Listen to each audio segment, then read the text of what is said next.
बिस्मिल्लाहिर्रहमानिर्रहीम।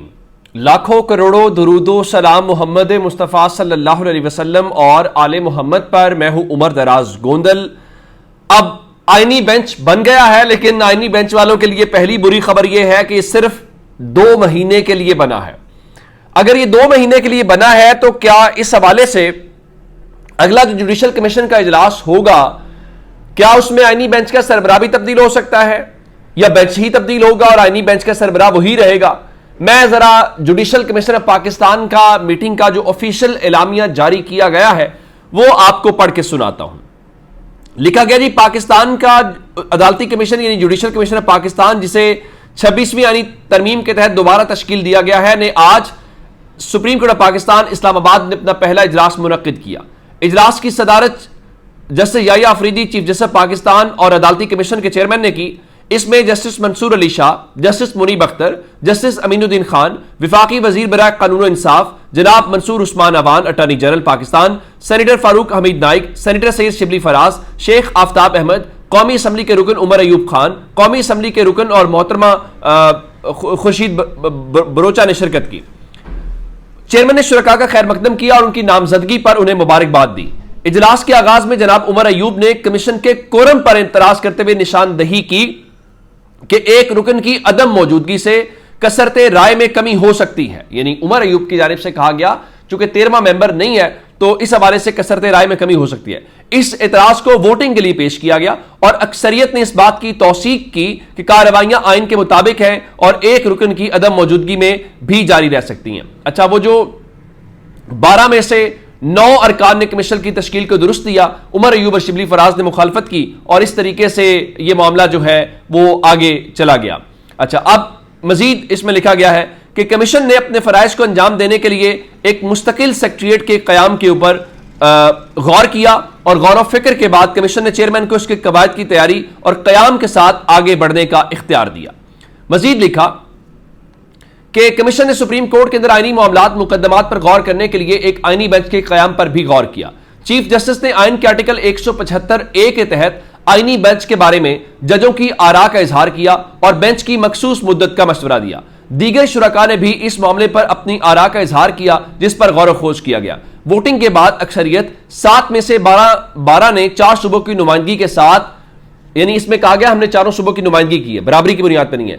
वोटिंग के बाद अक्सरियत यानी 7 में से 12 ने 4 सूबों की नुमाइंदगी के साथ 2 माह की मुद्दत के लिए एक 7 रुकनी आईनी बेंच की मंजूरी दी। इसका मतलब है कि सूबों की बुनियाद के ऊपर बना है, सीनियरिटी की बुनियाद के ऊपर नहीं। 4 सूबों की भी बराबर नुमाइंदगी नहीं है, मैंने आपको पहले भी कहा था। तो उसमें कहा गया दर्ज झैल जज शामिल हैं justice Aminuddin Khan, justice Jamal Khan Mandokhel, justice Muhammad Ali Mazhar, justice Ayesha Malik, justice Syed Hasan Azhar Rizvi, justice Musarrat Hilali, justice Naeem Akhtar Afghan. नए अदालती फ्रेमवर्क के तहत दोबारा तश्कील दिए गए अदालती कमीशन के इस इब्तदाई इजलास ने कमीशन के काम को आगे बढ़ाने में एक इब्तदाई कदम की निशानदही की है। इजलास चेयरमैन की जानिब से शुक्रिया के कलमात के साथ खत्म हुआ। अब भाई 2 महीने का मतलब है कि 2 महीने तो आप ये करेंगे और उसके बाद क्या होगा वो अभी हुकूमत की बात बता देते हैं। मिसाल के तौर के ऊपर आपसे थोड़ी देर पहले ख्वाजा आसिफ एक शो में बैठे हुए थे, तो उनसे आसमा शिराजी ने पूछ लिया, उनके शो में थे, कि आपने अक्टूबर के खतरे की बात की थी, तो क्या वो खतरा टल गया है?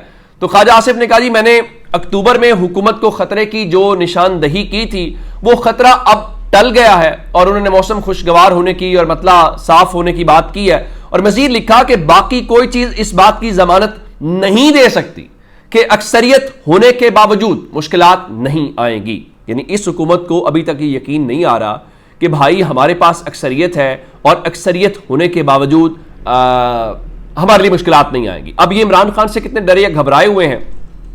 आज ख्वाजा आसिफ ने एक नया दावा किया और कहा जी, जो पीटीआई है ना, वो इमरान खान को बैरून मुल्क भिजवाने की कोशिश कर रही है और बैरूनी ताकतों को ये खुद कह रहे हैं कि पाकिस्तान पर दबाव डाले ताकि इमरान खान को रिहा करके बैरून मुल्क भेजा जाए, और वो मुल्क इमरान खान को लेने को भी तैयार है। अब हुकूमत दावा कर रही है कि पीटीआई ये चाहती है कि इमरान खान मुल्क से बाहर चले जाएं और उनका जी वो मुल्क जो है वो भी तैयार है। नाम लें कौन सा मुल्क है, एक बात। दूसरी बात, इमरान खान को तो लंदन भिजवाने की कब तक ऑफर दी गई थी? बहुत पहले। और इमरान खान पहले दिन से यही कह रहे हैं कि मैं नवाज शरीफ या आसिफ अली जरदारी नहीं हूं। और वो साबित करेंगे कि वो नवाज शरीफ या आसिफ अली जरदारी नहीं हैं। यही उनका कहना है। अब उनके मुकाबले में नवाज शरीफ है, वो आज मियां जावेद लतीफ कर जी नवाज शरीफ जबान खोलेंगे, एक एक राज बताएंगे, भले सियासी नुकसान बर्दाश्त करना पड़े। क्या नुकसान बर्दाश्त करेंगे? फिर काशिफ अब्बासी ने कहा कि क्या मियां साहब सच बताएंगे कि 8 फरवरी को वो इलेक्शन हार गए थे और फिर भी उन्हें एमएनए बनवाया गया? तो फिर उन्होंने कहा कि वो करेंगे भी कुछ इंकिशाफात, तो उनके इन इंकिशाफात को कौन सीरियस लेगा? और ऐसे में जब आपके मैंडेट के ऊपर सवाल हो, जब आपने ये सब कुछ इतनी खिदमात सर अंजाम दी हूं, तो फिर आप कर क्या सकते हैं? 2-3 और बातें, एक इसी से जुड़ी हुई, चूंकि जुडिशल कमीशन के हवाले से 13वें रुकन की बात थी, तो उसमें आइंदा वोट एक और इनकी आसानी का पैदा हो गया है, और वो जस्टिस जमाल खान मंदोखेल भी इस जुडिशल कमीशन की, जिसकी मैंने शुरू में बात की, उसके पार्ट बन गए। चूंकि उसमें 13 लोग हैं, 13 में फिर एक बात यह भी हुई थी कि अगर आईनी बेंच का सरबराह पहले ही जुडिशल कमीशन का पार्ट हो, तो फिर आईनी बेंच के उसके बाद वाला जो नंबर वाला जज होगा वो जुडिशल कमीशन का रुकन बन जाएगा। अब वो चूंकि लिखा गया था कि 4 सीनियर जजेस जो हैं वो शामिल होंगे सुप्रीम कोर्ट के, तो जस्टिस अमीनुद्दीन खान उसमें बनते हैं चौथे नंबर पे, तो वो ऑलरेडी उसमें शामिल है। तो अमीनुद्दीन खान के साथ अब अगला जो नंबर आता है वो जस्टिस जमाल खान मंदोखेल का आता है, तो इसलिए वो 13वें रुकन बन गए हैं। बिल्कुल ठीक है। लेकिन जस्टिस मुनीब अख्तर जो है, जिनसे इन सब की जान जाती है, उनके हवाले से सुन लें कि जो जस्टिस मुनीब के हवाले से कहा गया है कि उनके खिलाफ सुप्रीम जुडिशल काउंसिल के अंदर एक दरखास्त दायर कर दी गई है, और दरखास्त बहुत दिलचस्प है। जो एडवोकेट शाहजहां खान ने दायर किया, मौक़िफ़ इख्तियार किया है कि Justice Munib Akhtar Supreme Court के निज़ाम को गैर फाल करने के मुर्तकिब हैं, मुतअद्दिद बार जजेस के ज़ाब्ता अखलाक की खिलाफ वर्जी करने के मुर्तकिब भी हुए हैं, और उनके मुताबिक वो सुप्रीम कोर्ट को, अदलिया को नुकसान पहुंचा रहे हैं, और जस्टिस मुनीब अख्तर को, इदारे को नुकसान पहुंचाने से रोका जाए। चलें, अगर वो नुकसान पहुंचा रहे हैं तो फिर फायदा कौन पहुंचा रहा है? ये भी एक दिलचस्प मामला है। अच्छा, इससे हट के एक और डेवलपमेंट ये है कि पाकिस्तान बार काउंसिल, पंजाब बार, बलूचिस्तान बार काउंसिल ने और बलूचिस्तान हाईकोर्ट बार ने चैलेंज किया, लाहौर हाईकोर्ट बार एसोसिएशन ने चैलेंज किया, और उसके बाद जमात इस्लामी ने भी चैलेंज कर दिया, अफरासियाब खटक ने भी चैलेंज किया।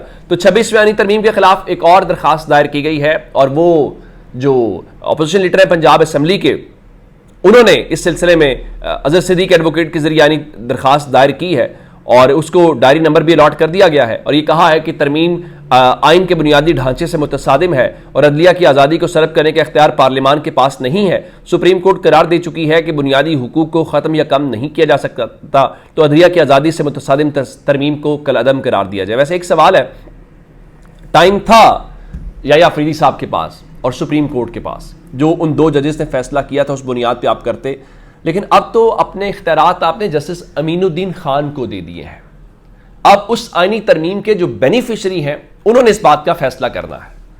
अगर वो फैसला करेंगे तो क्या अमीनुद्दीन खान ये कहेंगे कि आईनी तरमीम ठीक नहीं हुई और हमें आईनी बेंच का सरबराह नहीं बनना? मुझे ऐसा नहीं लगता। मेरा ख्याल ये है, अब वही बात जो तहरीक इंसाफ के चेयरमैन इमरान खान कह रहे हैं, अगर आप ये समझते हैं कि निज़ाम आपको मौका देगा, निज़ाम आपको हरगिज़ भी मौका नहीं देगा। जज इमरान खान और बुशरा बीबी के हवाले से खबर सुन लीजिए। तोशा खाना 2 केस में उनके फ़र्द जुर्म की कार्रवाई एक बार फिर मौखर कर दी गई है, और स्पेशल जज सेंट्रल शाहरुख अर्जुमन ने अडियाला जेल में केस की समाअत की, और बुशरा बीबी की हाज़िरी से इस्तिस्ना की दरखास्त मंजूर की गई, और अब जो आइंदा समाअत बर्रियत की दरखास्तें उस पर दलाइल मुकम्मल करने की हिदायत करते हुए अदालत ने जो समाअत है वो 8 नवंबर तक मुलतवी कर दी है। तो अब अमेरिका का इलेक्शन भी है, अमेरिका का इलेक्शन इस वक्त वोटिंग चल रही है, उसके भी रिजल्ट्स आने हैं। वो क्या रिजल्ट्स आएंगे वो आपको सुबह बताएंगे। अपना बहुत सारा ख्याल रखिएगा। खुदा हाफिज़।